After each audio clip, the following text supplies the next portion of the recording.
حج course ہوتا ہے، زکوٰۃ کورس ہوتا ہے، اور بہت سارے لوگ نماز کے مسائل پوچھنے آتے ہیں، روزے کے مسائل پوچھنے آتے ہیں، حج کے مسائل پوچھنے آتے ہیں، زکوٰۃ کے مسائل پوچھنے آتے ہیں، اور یہ ساری چیزیں پوچھنی بھی چاہیے اور سیکھنی بھی چاہیے۔ لیکن ابھی تک کوئی ایسا بندہ نہیں آیا جو انسانیت کے سلسلے میں سوال کرے کہ انسانیت ہے کیا۔ ایک بات اچھی طریقے سے ذہن کے اندر رکھیں، انسان بننا یہ ہماری چوائس نہیں تھی، یہ اللہ نے چاہا تو ہم انسان بنے، لیکن انسانیت کے علمبردار بننا یہ ہماری چوائس ہے۔ میرے پیارے آقا صلی اللہ علیہ وسلم کے پیارے دیوانوں، آج دنیا میں سب سے زیادہ جو دوائی فروخت ہو رہی ہے اور سب سے زیادہ جس بیماری کے مریض ڈاکٹروں کے پاس جاتے ہیں وہ یا تو اسٹریس کے ملیں گے، یا ڈپریشن کے ملیں گے، یا نروس کے ملیں گے، یا اپسیٹ کے ملیں گے۔ اور مختلف ڈاکٹرز، مختلف سائیکولوجسٹ اور سائیکریٹسٹ ڈپریشن، اسٹریس، اس کے سلسلے میں مختلف وجوہات بیان کرتے ہیں کہ ان چیزوں کی وجہ سے آپ کو ڈپریشن ہو گیا یا انسان ڈپریشن میں چلا گیا۔ اب سولیوشن کیا ہے؟ تو پھر سولیوشن کے لیے کوئی ٹیبلیٹ دے دی گئی، کاؤنسلنگ کر دی گئی، اور کہا گیا کہ بس آپ اس کے ذریعے اپنی زندگی گزاریں۔ میرے پیارے آقا صلی اللہ علیہ وسلم کے پیارے دیوانوں، آج کے سہولت کے دور کے اندر آدمی کو زیادہ مطمئن اور پرسکون رہنا چاہیے تھا۔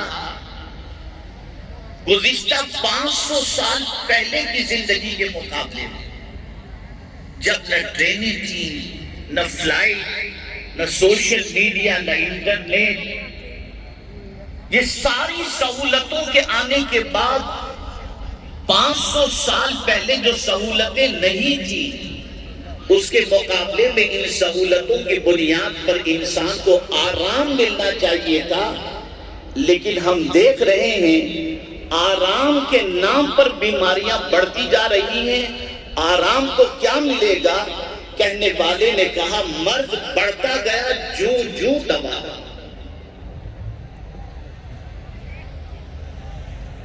اس وقت ہاتھ، پیر، آنکھ، کان کے اعتبار سے زمین پر چلنے والے انسان تو نظر آتے ہیں، لیکن اس انسان کے اندر اللہ نے جو خوبیاں اور انسانیت رکھی ہے، اس انسانیت کو آج سوسائٹی میں تلاش کر لیں تو میں پورے یقین کے ساتھ کہہ سکتا ہوں کہ الا ماشاءاللہ کہیں سے انسانیت جھلکتی ہوئی دکھائی دے۔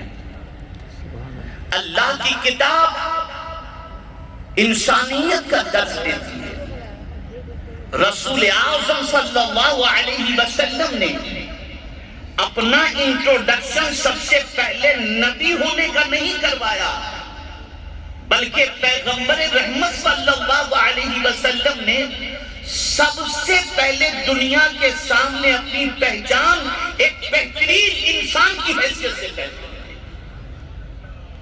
میں حدیث کی روشنی میں سمجھاؤں گا انسانیت کیا ہے، اور قرآن کی روشنی میں سمجھاؤں گا کہ انسانیت کیا ہے، اور پھر اس کے بعد ہم اپنے مینٹلی، فزیکلی پرابلمز کا سولیوشن بھی ان چیزوں میں تلاش کریں، اور ساتھ ہی ساتھ ہم سوچیں کہ آخر کیا وجہ ہے کہ آج پوری دنیا بے چین ہو گئی، پوری دنیا بے قرار ہو گئی۔ ہر چوتھا آدمی، ہر تیسرا آدمی ٹینشن میں گرفتار نظر آتا ہے، پریشانی میں گرفتار نظر آتا ہے، ابشیش نظر آتا ہے، اس کو زندگی میں کوئی لطف نظر نہیں آتا، اسے زندگی میں کوئی مزہ نظر نہیں آتا، وہ جینے سے زیادہ قبر کو پسند کرتا ہے۔ بڑی عجیب سچویشن ہو گئی۔ آئیے اللہ کی کتاب کو سمجھیں۔ یہ کتاب صرف نماز روزے کی تعلیم نہیں دیتی، یہ کتاب صرف حج و زکات کی تعلیم نہیں دیتی، بلکہ یہ کتاب تخلیق انسانی کے مقصد کو یوں اجاگر کرتی ہے کہ اے میرے بندے، اللہ عز و جل گویا یہ کہہ رہا ہو کہ میرے بندے، تو اگر سمجھتا ہے کہ میں نے تجھے صرف بندگی کے لیے، نماز روزے کے لیے پیدا کیا، تو جان لے میرے پاس اس کے لیے، نماز کے لیے فرشتوں کی کوئی کمی نہیں، بے پناہ فرشتے ہیں جو عبادت و ریاضت میں مصروف ہیں۔ جہاں تجھے ہم نے نماز روزے اور حج و زکات کے لیے پیدا کیا، وہیں پر انسانوں کے ساتھ اچھے سلوک اور انسانوں کی خدمت کے لیے بھی تجھے پیدا کیا۔ کہنے والے نے کہا کہ درد دل کے واسطے پیدا کیا انسان کو، ورنہ طاعت کے لیے کچھ کم نہ دیکھ کر تو گیا۔ اب آئیے آپ دیکھیں اللہ نے اپنی عبادت کے ساتھ کس طریقے سے انسانیت کی تعلیم دی، اسے تھوڑا سا سمجھیں تاکہ کچھ سوچ بھی درست ہو، اور جس سبق کو آج کا مسلمان بھول چکا ہے، بلکہ یہی وہ سبق تھا جو ایک مسلمانوں کی سب سے بڑی پہچان تھی۔ اللہ فرماتا ہے وَاعْبُدُوا اللَّهَ وَلَا تُشْرِكُوا بِهِ شَيْئًا وَبِالْوَالِدَيْنِ إِحْسَانًا وَبِذِي الْقُرْبَى وَالْيَتَامَى وَالْمَسَاكِينِ وَالْجَارِ ذِي الْقُرْبَى وَالْجَارِ الْجُنُوبِ وَالصَّاحِبِ بِالْجَنبِ وَابْنِ السَّبِيلِ وَمَا مَلَكَتْ أَيْمَانُكُمْ إِنَّ اللَّهَ لَا يُحِبُّ مَنْ كَانَ مُخْتَالًا فَخُورًا۔ توجہ سے ترجمہ سماعت فرمائیں۔ اللہ ارشاد فرماتا ہے اور اللہ کی بندگی کرو اور اس کا شریک کسی کو نہ ٹھہراؤ۔ یہاں تک اللہ نے اپنی بندگی کی بات بتایا، عبادت صرف خدا کی اور اس کا شریک کسی کو نہیں ٹھہرایا جا سکتا۔ اور اس کے بعد فوراً کیا فرمایا؟ وَبِالْوَالِدَيْنِ إِحْسَانًا، اور ماں باپ سے بھلائی کرو۔ اب یہاں سے انسانیت کا درس شروع ہو رہا ہے۔ ماں باپ سے بھلائی کرنے والے کو اللہ نے دنیا کے انسانوں کی فطرت کے اندر یہ بات رکھ دی ہے کہ جو بچہ اپنے ماں باپ کے ساتھ اچھا سلوک کرتا ہے، اسے کوئی کچھ بھی کہے لیکن دنیا یہی کہے کہ یہ بہت اچھا انسان۔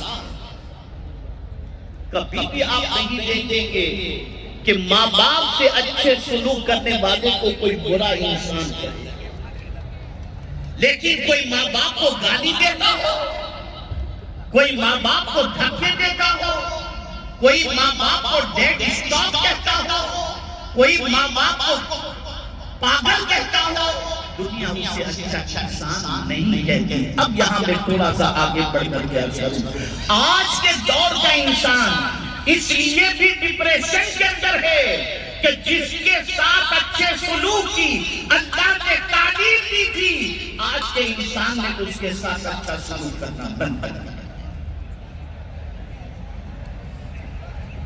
تو سب سے پہلے اللہ کی بندگی کے بعد انسانیت کا سلوک ماں باپ کے ساتھ، اس کے بعد قرآن آگے بڑھتا ہے اور رشتہ دار۔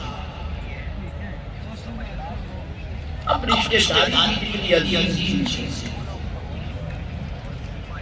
آقا کریم صلی اللہ علیہ وسلم ارشاد فرماتے ہیں ہمارے بہت سارے لوگ مشائخ کے پاس جاتے ہیں اور کہتے ہیں کوئی تعویذ دے دیجیے روزی میں برکت دے دیجیے. ٹھیک ہے. بہت سارے مشائخ ایسے ہیں جن کے اوراد و وظائف پر عمل کر کے رزق میں برکت بھی ہو جاتی ہے اور نہیں بھی ہوتی. تعویذات سے برکت ہو بھی جاتی ہے نہیں بھی ہوتی. لیکن اگر حضور نے کسی عمل کے بارے میں کہہ دیا کہ یہ عمل کرو گے تو رزق میں برکت ہوگی تو خدا کی قسم وہی ہوگا جو مصطفیٰ پیارے نے فرمایا. سبحان اللہ سبحان اللہ. اب آئیے میں آپ کو بتاؤں حضور کیا فرماتے ہیں.